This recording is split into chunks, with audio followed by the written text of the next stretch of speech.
the Lord give you peace. Welcome to Hold Back Nothing. I am Brother Tyler Harris, and I'm a young friar who fell in love with the beautiful and dynamic way of seeing the world and growing in relationship with Christ that is our Franciscan vision. This series is all about exploring that rich and diverse Franciscan heritage, spirituality, and way of life. In these first 8 episodes of Hold Back Nothing, I will be joined by friars from across the US for conversations about the role of the Eucharist in our Franciscan vocations and ministries. And today, I'm really happy. I'm joined by my Franciscan brother, Tony Luevano, who currently lives in San Francisco as a chaplain to St. Anthony's Foundation. Brother Tony, hello, welcome.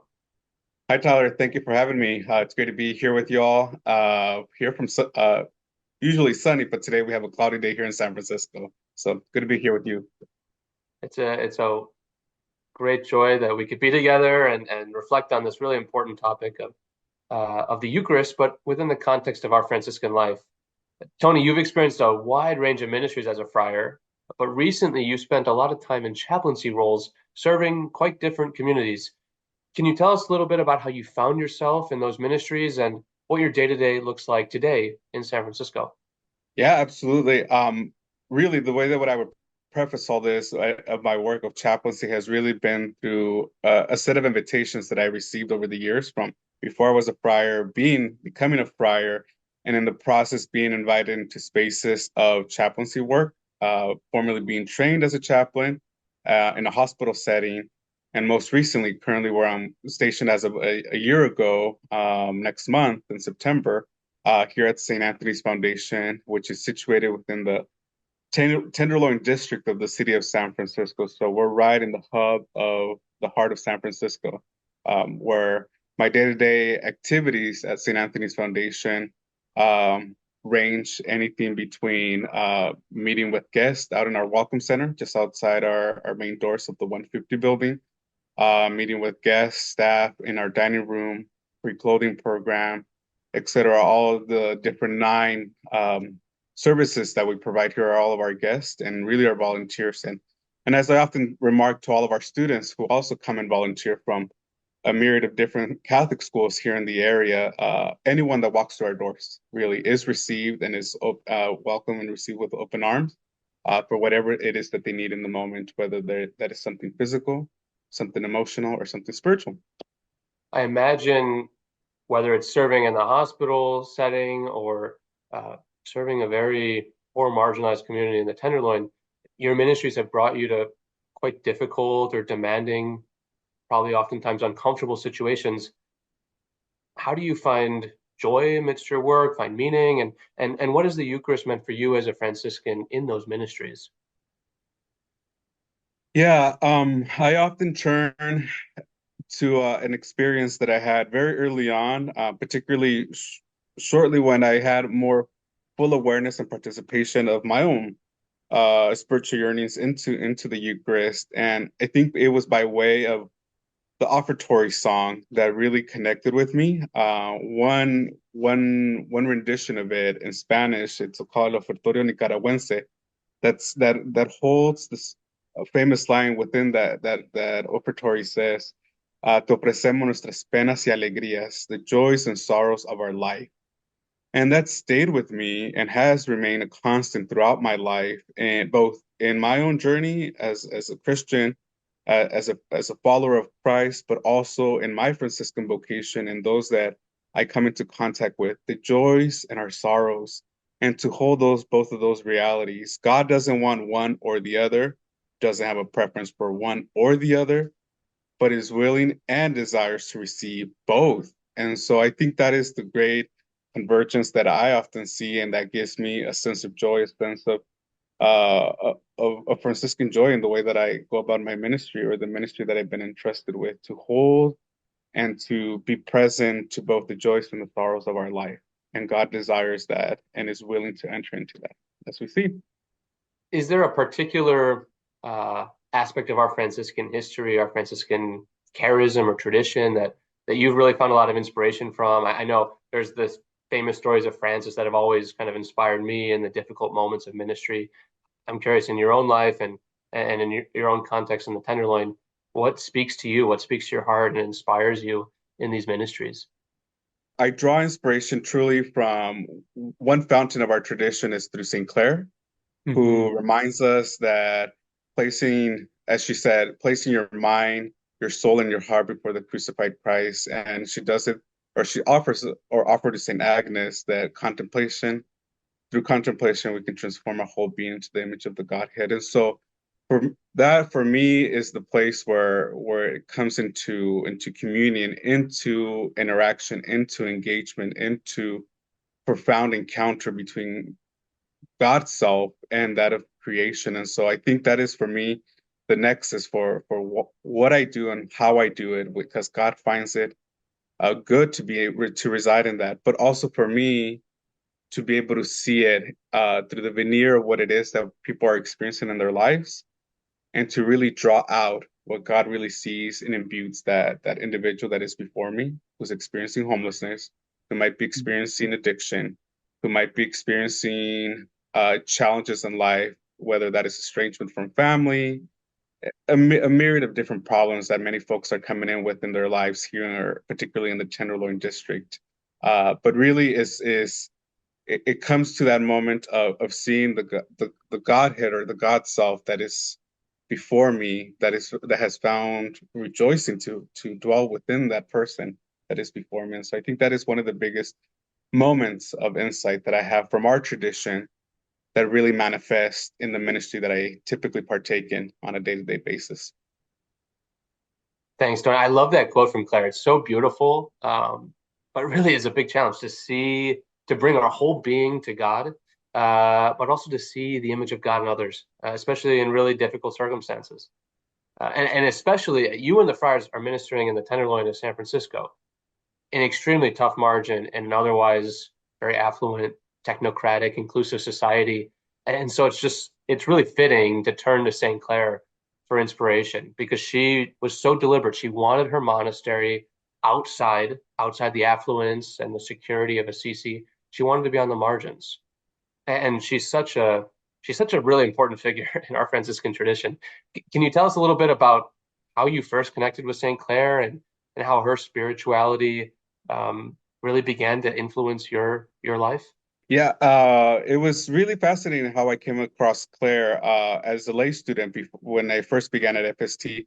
Brother Bill Short, in his introduction into Franciscanism, there was a really poignant piece in one of the pieces that he wrote, that he spoke about the Francis and Clare spiritual vision of how they complemented each other, not necessarily one over the other or and vice versa, but rather to see it as a hand in hand joining of wanting to follow Christ, and that desire very intently to commit to following Christ as closely as possible. And so for me, that always stayed with me as seeing like these two figures that were so intimately wanting to commune with God, that found it very important. And so these vignettes of stories of connection that Claire has are are joined in the way that Francis envisions his own following of Christ. And so by way of that introduction that I had early on of Franciscan spirituality, I think that that has carried through in the way that I continue to infuse my life, infuse my learning, my insights, my reflection, my pondering, and in the ministry that I've been entrusted with, time and time again, to returning back to that vision that of two core journers of this desire to follow Christ very closely, that began with Francis, and then shortly after Claire, and the missions that each of them endeavored in, but always with that mindset of following the footsteps of Christ. And so that I think has been instrumental for me from early on. Claire's emphasis on contemplation is really a unique and important contribution to our Franciscan tradition. But she also balanced it with this desire to focus on the crucified Christ, really the fragility, the suffering, the humility of Christ on the cross. And I think that's a challenge for us as we think about the Eucharist, especially to to really focus on that brokenness, the suffering, to see that as a privileged place of transformation And so I'm curious, Tony, in your service among the poor, uh, whether in the hospital or on the Hmm. streets in San Francisco, how has being on the margins, being with those that are suffering, transformed you? Sure. I think the here seeing and being around, literally, we're imbued in this environment 24/7. We minister in this setting. We live in the context of the folks sleeping right beside us outside our building here. And so time and time again, we're very much confronted with the very concrete, real poverty that many folks are experiencing out on the street. Hmm. And so when I invite students into these spaces and really invite them to consider what it is for them to come in into the Tenderloin district and be and really see our brothers and sisters again for what their experiences that they're living through and see beyond that veneer that is in front of them and to really draw out the story that is behind the person that is present with them because God resides within them within these individuals within these brothers and sisters that we are in communion with. And so the invitation that I particularly invite students to that come and volunteer here at St. Anthony's is really moving from a space of us and them into a space of just us, because God Hmm. is present in all of that, in all of this that we are. And so I think of that a lot of the times. And so God found it fitting, appropriate, desirable to be in communion with the sorrowful nature of our life, particularly the struggles that many folks are dealing with, and to be a part of that. And so I think one of the other pieces to that is this: as much as we have a vertical relationship with God, the invitation is always to move in the direction on either side, to the left and to the right of our Hmm. lives, a horizontal direction. And so the invitation is a flow of up and across. And I think that's something that is an insight that I've gathered now being a year in here in the Tenderloin district of how important it is to actualize what I am bringing, what the Eucharist brings me into, but also it invites me out into.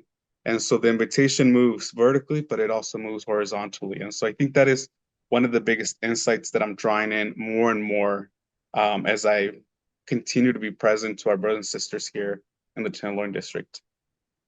And I think that horizontal relationship you're speaking of really gets at seeing the immense dignity and uniqueness in each person.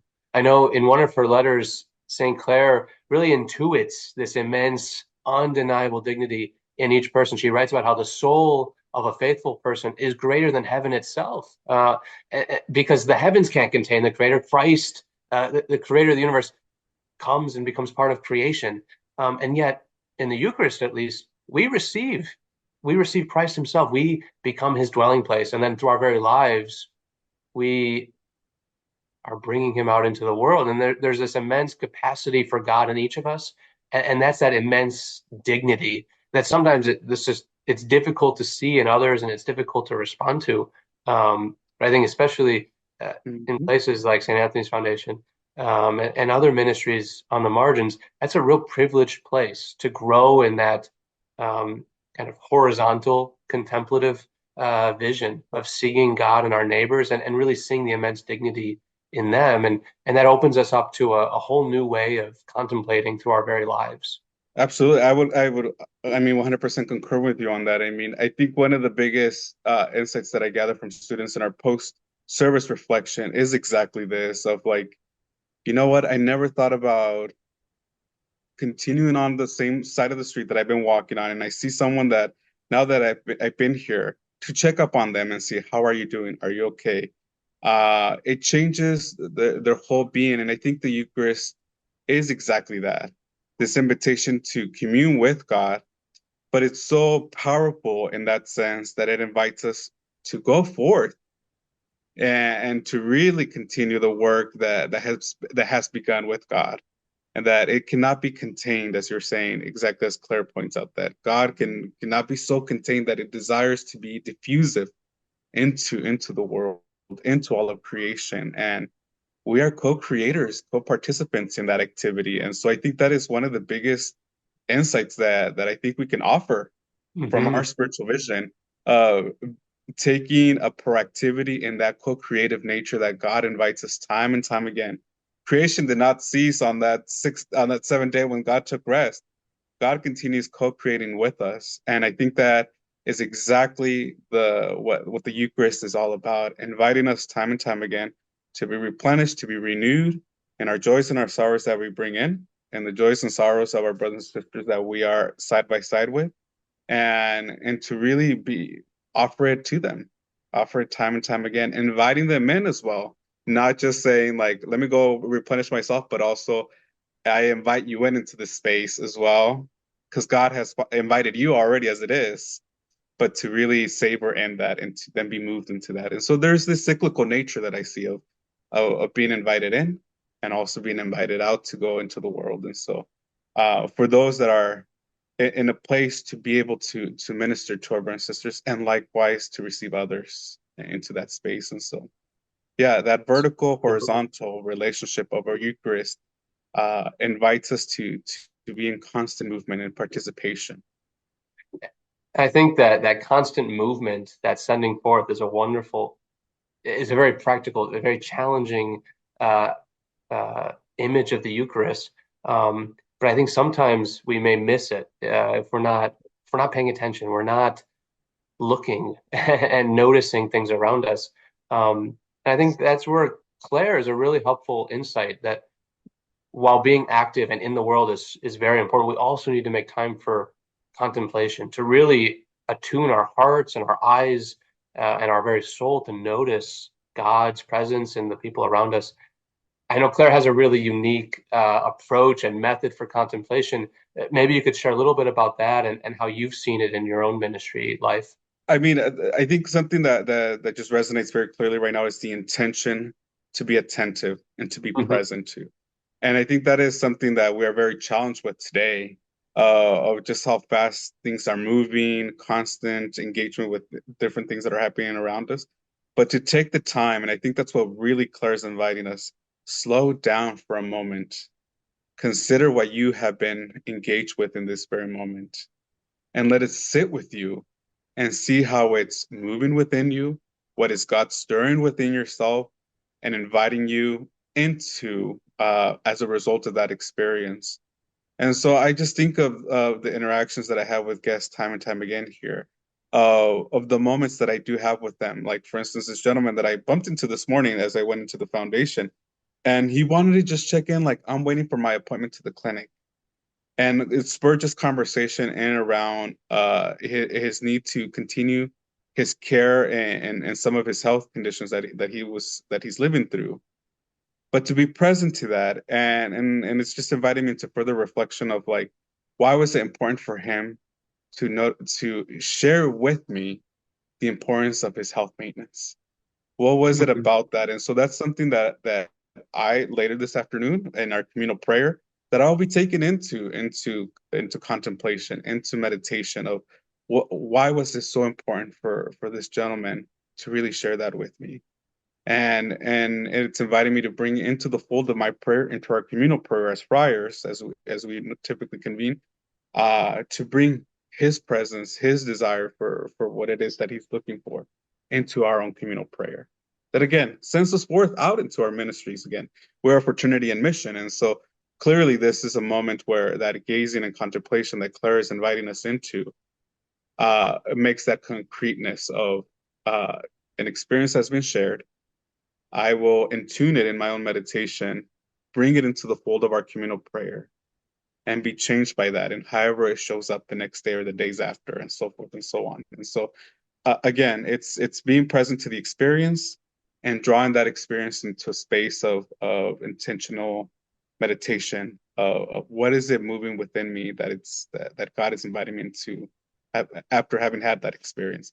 And so I think that really is what Claire is offering us, a moment of pause, a moment of reflection, and how is God moving me in a direction that I might not have considered if I would continue moving on from one experience to the next. Yeah, thank you. That story is a wonderful, I think, encapsulation of Claire's own of method. She talks about gaze, consider, contemplate God. in order to imitate God. But she begins that passage in her letter with embrace the poor Christ. We begin from the position of the poor Christ, and then we can gaze, then we can consider, then we can enter into the mystery of contemplation. And that's what we do in the Eucharist. Like we encounter the humble and broken Christ uh, in the broken bread, the Yes, simple bread and wine, and hopefully as we grow in this relationship of God with God, we can then go and seek Christ more fully in the brokenness and the lowliness of the margins of society. Um, for Claire, that the goal of our relationship with God, the goal of that contemplation is always oriented toward imitation of God. We see ourselves in right. Christ and created in the image of Christ. Then over time, we gradually transform and grow into that image of Christ ourselves through mercy, through compassion toward others, sacrifice, but also in a deeper sharing of ourselves in prayer. And that's all oriented toward becoming the body of Christ, our very selves, through our actions, through our behaviors, through our interactions with others. Absolutely. Can No, you I share agree a little bit more 100%. how you've experienced the movement of that gazing in your own ministry? As I mentioned in the beginning, one of the experiences that I had as a friar thus far has been being a hospital chaplain. And in that role, I recall one particular patient that I journeyed with quite extensively throughout her entire hospitalization. And something that was very poignant in that first initial contact that I made with this patient was that she mentioned to me she was in a very difficult moment in her care, very precarious situation, and something that she really mustered all the strength that she was able to gather in that very moment was to ask. In Spanish, she asked me, "Quisiera que Dios me mande unos angelitos. I wish God would send me some angels." And I just remember in our journey of visiting with her on a regular basis, as I was able to for a period of time. Um, Later on, towards the end, a reflection that she gathered was that she reflected back to me like, you know how I asked you early on how I wanted God to send me angels? I thought about it and I really thought very, very intently about what exactly I said at that moment in time. And in thinking of that, of asking for angels, you were an angel, the nurses were angels, the social worker that came in and checked up on me, checked up on my kids to make sure that they were okay, were angels. And so over time, I very quickly realized that God was always with me, not over there, not above me, but was with me. And it was only until I took the time with you here to really consider that. So as we continued all the way towards the end of before she discharged, she really reflected on exactly what Claire really invites us into, that gazing, the contemplation, and that imitation. She gazed very intently at what she was experiencing in that moment. She contemplated on the activity that was happening around her to finally find that imitation, to follow of following Christ, internalizing Christ in that very moment of this new insight that she gathered. And so this is really a turning that I see in the way that Claire invites us into. And this moment also for myself of my own gazing, contemplation, and imitation of Christ as a minister, as someone who was present to her, but as someone who was also equally ministered to of how Christ uh, is present in our own sufferings. And so it gives me, I don't know, a rejoicing heart to know that Christ is with me, and to be attentive to when my own crises, my own shortcomings, my own illnesses do when they arise, whenever they do arise, that God is with me, like this patient told me, not over there, not above me, but with me. And so I think that through that act of gazing, contemplation, and imitation, was really reflective in this patient encounter that I had. That then invites me into considering my own presence in moments that can be precarious, be it illness or any other kind of difficult situation that might be transpiring for myself and those that are around me. And so this activity that Claire invites us into, I think, was very poignant in that sense with this patient encounter that I had in a hospital setting. Yeah. I love that phrase you use, rejoicing heart. that this method, this process of really gazing, really deeply thinking about our day-to-day life and where God is there, and then letting God's face shine right back at us. Like for you, I imagine that patient when she was leaving, when she was talking about how she saw you as an angel, that was kind of like a nudge from God that's really giving you encouragement. And I think that's just so Franciscan that we find great joy in those moments when we see God staring right back at us face to face, Exactly. and can continue journeying with Christ through the low points of life, but also through the highs, and really being content that Christ is always with us. That is such a great, enduring source for joy. Sure. Tony, throughout these And episodes, we're focusing on the role of the Eucharist in our Franciscan vocations and ministry. So it's a great way to end here on a joyful heart. You shared so many incredible examples from your ministry, and I'm curious, how have these experiences deepened your relationship with the Eucharist and challenged you to live a Eucharistic life? yeah, so I think of the invitation and the way that it's uh fortifying my life is finding unity, and in the sense that I'm able to bring in and hone in all the experiences that I've been having, that I have on a day-to-day basis with the guests. And it's also when I come to the Eucharist, when I come to the table with my fellow brothers, and also with the community, because we also worship alongside those that are coming to our church here at St. Boniface Parish, with guests taking rest in the back of the church, holding both of those spaces of worshiping and desire to give someone a place to rest, is exactly the thing that energizes, that moves me forward, that in a sense is the fuel that moves me in the direction of inviting others to see Christ in themselves that is present there. For those who oftentimes may not be able to see that in themselves, but to really show that to them in the way that I'm showing up in my ministry places. But again, the Eucharist is really the place where I am united, but also gives me the strength, the fuel to go out and go from there. And so the really the relationship there is both vertical and horizontal. And so not negating one or the other or devoiding one from the other, but really honing in both, and to be reminded time and time again that that is the unifying factor, and it's also the piece that fuels this relationship to continue, both between God and God's very own creation. And so again, bringing it in, but also bringing it out. Yeah, when we receive the Eucharist, it's a privileged space of uniting everything that the world says is division, the rich from the poor, the margins from the affluent. We're all united. We're all one in the Eucharist. And so when we receive the Eucharist, when we adore the Eucharist, of course, it's vertical, but it sends us out or horizontally as well to our brothers and sisters, all of our brothers and sisters in all spaces. And it sounds like you've Mhm. had a really profound and day-to-day reminder of that in your ministries in San Francisco. St. Francis challenge his brothers to always begin again and seek out holy newness in their life of faith. As we come to a close in our conversation, Tony, what is a concrete way for us to hold back nothing of ourselves and bring our whole selves to the Eucharist in new ways? Yeah, exactly to your point, I'm not holding anything back or holding anything for ourselves, as Francis invites us into. I think our Mass very clearly sends us forth like that, and the sending forth, whether that's the deacon or the priest, at the concluding remark of Mass, go and announce the gospel, glorifying the Lord by your life.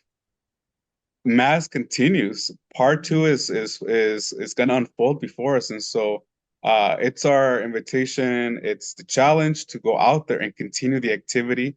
As I mentioned earlier, that co-participation is very important, and God is inviting us to live it out and continue that Eucharistic life that we've come to the table, we have received with other members of our community, and we are invited to continue doing that activity of God's work that has only commenced at the altar and continues into our lives. And so, uh, yeah, it's very evident in our Eucharistic Mass that we are invited out into the world to give what we have received, time and time again. And so I think that is, yeah, the thing that is very much instrumental here, that can be communicated in a very concrete way to go and announce the gospel, the good news, and to do so glorifying the Lord by our very own lives. We are ourselves the very vessel to carry this out, and that vessel has been fueled and sent forth. And so it's a very concrete way in which our mass concludes us, really a continuation to move forward. And so I think it's there. Thank you, Tony, for that powerful reminder to really pay attention and listen in new ways with new attention at the end of Mass when we're sent forth. It really is a challenge to go forth and to bring all that energy, that passion, that love we have in the Eucharist out into the world and to be the image of Christ for others, but also to help others to see that they too are an image of Christ for us. It's very easy to just get accustomed to the closing at Mass, and so thank you, Tony, for that reminder Mhm, to keep paying attention and take it seriously to go forth. mhm, This conversation has been really, really awesome to go deep into the spirituality and the reflections of Clare and what it really means for our Franciscan life, for ministry among the poor, and also for all of our viewers as well, how we can just concretely enter into a new contemplative relationship, both vertically but also horizontally, each time we receive the Eucharist and go forth into the world. So, Tony, thank you for your incredible reflections and also that the powerful challenge to us and your witness of life, your service in the Tenderloin in San Francisco. Thank you, and thank you to our viewers for listening to us. Thank you for letting us share our Franciscan life with you. We hope you'll join us next week on Hold Back Nothing for a conversation on our Franciscan ministry among migrants and how that ministry deepens our celebration of the Eucharist. Until then, may the Lord bless you with peace and all that is good.